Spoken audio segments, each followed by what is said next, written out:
adalah sistem ekologi yang terbentuk dari interaksi timbal balik antara makhluk hidup dengan lingkungan.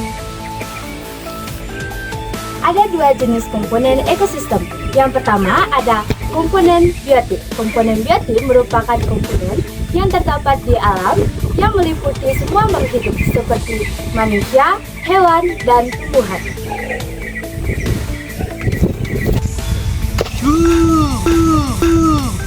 Ya, di sini saya akan menjelaskan tiga komponen biotik. Yang pertama ada produsen, yang kedua ada konsumen, dan yang ketiga ada dekomposer. Ya, yang pertama itu ada produsen. Jadi, pengertian produsen adalah suatu organisme yang dapat membuat makanannya sendiri. Ya, yang kedua ada konsumen. Apa itu konsumen? Jadi, konsumen adalah suatu organisme yang memakan produsen dan konsumen lainnya. Jadi, yang ketiga ada dekomposer. Dekomposer adalah suatu organisme yang menguraikan sisa-sisa makanan untuk memperoleh makanannya sendiri. Komponen abiotik adalah seluruh unsur yang tidak hidup dalam ekosistem seperti tanah, air, dan udara.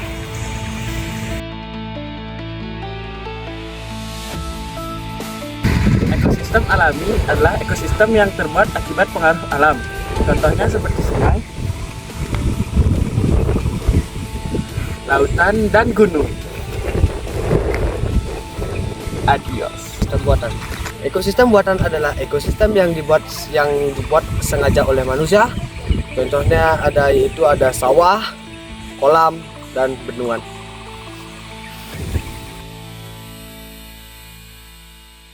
Itu keseimbangan ekosistem.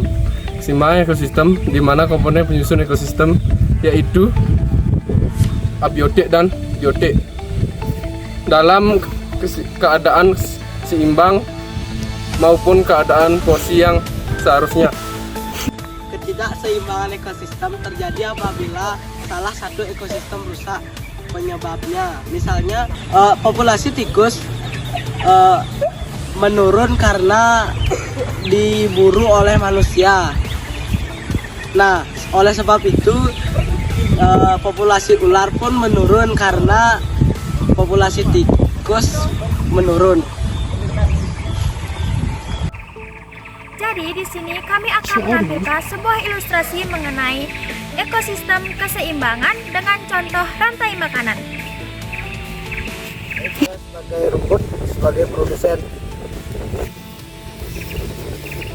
Baik, saya di sini konsumen satu ingin menjadi jangkrik dan saya akan memakan rumput. Baik, saya konsumen 2 sebagai kata ingin memakan jangkrik. Baik, saya sebagai konsumen 3 sebagai ular ingin makan kodok atau katak.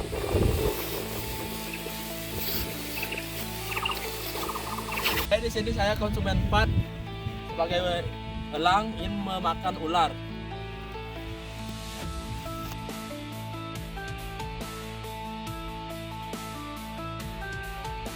Saya sebagai bakteri akan menguraikan bangkai elang.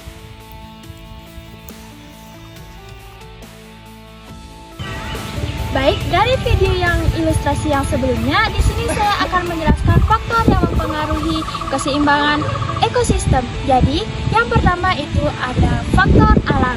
Dengan contoh banjir, letusan gunung Merapi, tanah longsor, dan lain sebagainya. Yang kedua ada faktor aktivitas manusia. Contohnya antara lain adalah penebangan pohon, pertambangan, pertanian, dan pemburuan liar.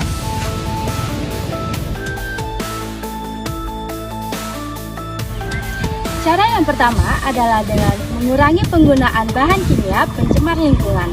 Ada beberapa bahan kimia yang dapat mencemari lingkungan, seperti yang pertama, menggunakan deterjen rumah tangga, dan yang kedua, menggunakan bahan plastik yang sulit untuk terurai.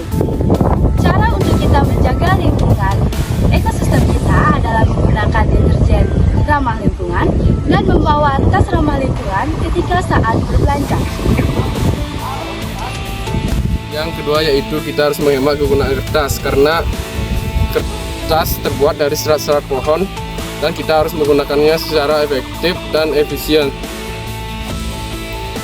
Baik, yang ketiga yaitu ada reboisasi. Reboisasi yang ada di Indonesia yaitu kita harus menanam pohon dengan satu orang satu, karena pohon yang ada di Indonesia hampir punah. Karena pohon-pohon yang ada di hutan ditebang dengan secara sembarangan.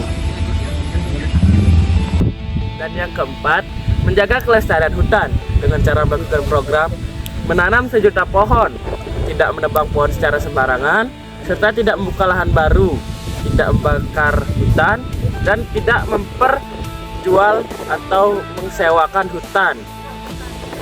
Satwa langka, masyarakat harus ikut serta dalam melindungi satwa langka dengan cara menjaga kelestarian dan habitat alaminya, yaitu hutan lindung. Contohnya, tidak memburu hewan dan memperjualbelikan. Yang keenam adalah menganalisis dampak mengenai lingkungan. Contohnya yaitu pembangunan yang bersifat AMDAL.